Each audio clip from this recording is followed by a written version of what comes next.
Hey gang, it's me, Dr. Steve, your back porch professor, and it does appear that our dear President Trump got the message from last Tuesday's election loud and clear.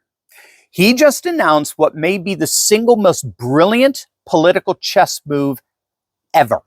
This is absolutely astonishing. I don't know if you saw this yet, but Trump just forced Democrats basically into defending big insurance companies, the very corporations that disaffected, independent populists despise, right? It actually looks as if Chuck Schumer more or less just walked straight into a trap, and he's already beginning to signal that he's absolutely done with this. So first, here's what happened. Again, this is so brilliant. So as you all know, the government shutdown is now the longest shutdown in our nation's history. It continues to linger on. And as it's been grinding on, largely because the Democrats have demanded that Obamacare subsidies be extended to the tune of literally several $100 billion indefinitely.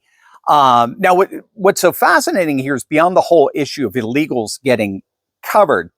What's fascinating is Obamacare by its nature is basically a slush fund for insurance companies. So every single major insurance company out there supported Obamacare. And that's because the ACA, the Affordable Care Act, transformed health insurers into major beneficiaries of government spending, right? So since the ACA's enactment in 2010, health insurance company stocks have dramatically outperformed the broader market. So it's not just health insurance premiums that have been skyrocketing, it's also health insurance stock prices.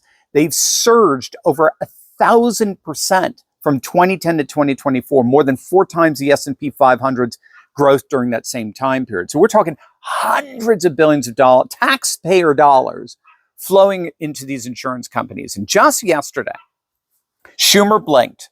He was the first one to blink, rookie mistake, by the way, but first one to blink. He's the first one to make concessions. And the first one to make concessions is always on the losing side. And he made his public. So he's willing to scale back big time on the original demands of the Democrats. They'll go with the clean CR if and only if Republicans agree to a 1-year extension of Obamacare premium tax credits that are set to expire on December 31st. And keep in mind, it's the Democrats who are the ones who originally put that expiration in back when they had full control over Congress and the White House during the first 2 years of Biden. So this is their expirations. So this was the compromise for Schumer. Fine, we'll sign your CR if you extend the tax credits for Obamacare premiums for 1 more year. Trump waited exactly 1 day to respond, and then, boom, he dropped the hammer. He basically just said, how about this? Why don't we blow the whole damn thing up? We all know it's not working, and we're not doing this anymore. So he posted on Truth Social, stop sending hundreds of billions of dollars to money-sucking insurance companies. Send it directly to the American people so they can buy their own health care. Don't send the money to corporate profiting insurance companies. Send it directly to the American people so they can spend it as they see fit. And by the way, we already have this in many states. You have something called an ESA.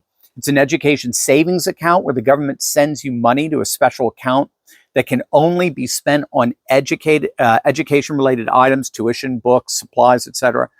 So think about the genius of this. If we had something like a national HSA, a health savings account, where the people get the money directly and then they can decide how to best spend it for their healthcare needs. I mean, think about like Bobby Kennedy getting involved with that. I mean, it could potentially unleash a free market renaissance in healthcare. But beyond that, think of the strategic genius here when it comes to the shutdown. Now Democrats have to argue against giving money to regular Americans. Trump has painted them in a corner where they now have to defend insurance company profits.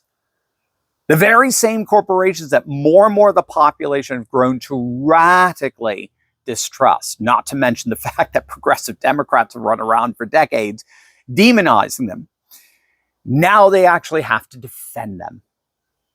And Republicans are not wasting any time to pounce on the Senator Rick Scott from Florida, immediately confirmed that he is already writing the bill that's going to make this happen. He's proposing HSA style accounts, so healthcare savings accounts, so Americans can choose their own plans, free market healthcare, right? Personal choice, competition driving down costs, and the poorer you are, the more money you get.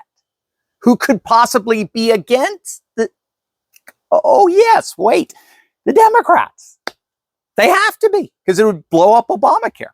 And they're already spiraling over this. Senator Chris Murphy is calling the president's proposal nonsensical. And online liberals are having an absolute meltdown over it because they know this is it.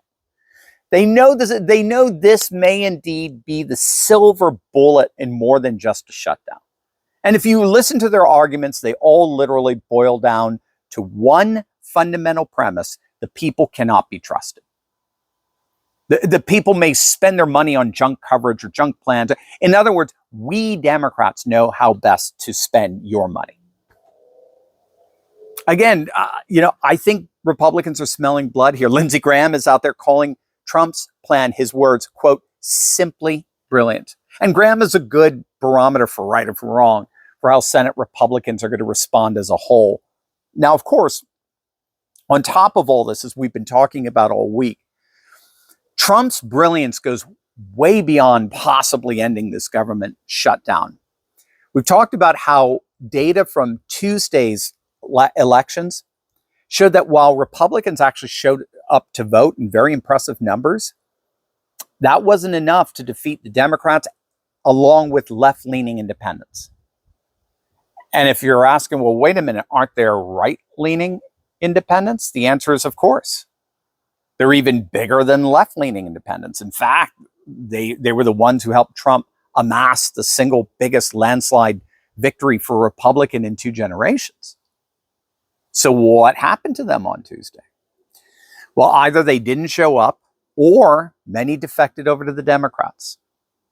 We're talking disaffected working class voters, Latino voters, Gen Z men, all who came out and voted en masse for Trump in 2024. They either stayed home or they defected to the Democrats. And the bottom line reason is because they felt betrayed. They felt as if President Trump, who they love, is nevertheless more interested in the Middle East than he is in Middle America. And they feel like their concerns about affordability and about cost of living is largely going unaddressed. And they're really starting to freak out about their healthcare premiums. And so this shutdown is giving Trump an unprecedented opportunity to pivot precisely to the America First domestic policies that attracted so many disaffected independent populists. If he can effectively do that, and it does look like he has every intention of doing so, right? He's ordering the DOJ to investigate big ag meatpacking corporations who he's accusing of colluding to drive up prices. He's talking about introducing 50-year mortgages for young people, not just 30, but 50-year mortgages to bring prices of mortgages down to help young people pay for their first home. Young people are going to end up living longer anyway with all the healthcare advances. And now the latest, he's directing the Senate to send Obamacare dollars directly to the people instead of big insurance. Absolutely brilliant. It's exactly what Trump needs to do to reinvigorate the Trumpian coalition that won and will always win in a landslide. So we'll keep our eyes on how things develop here. But once again, the Democrats just witnessed to their horror, there is no one like Trump. God bless, guys. Enjoy your weekend.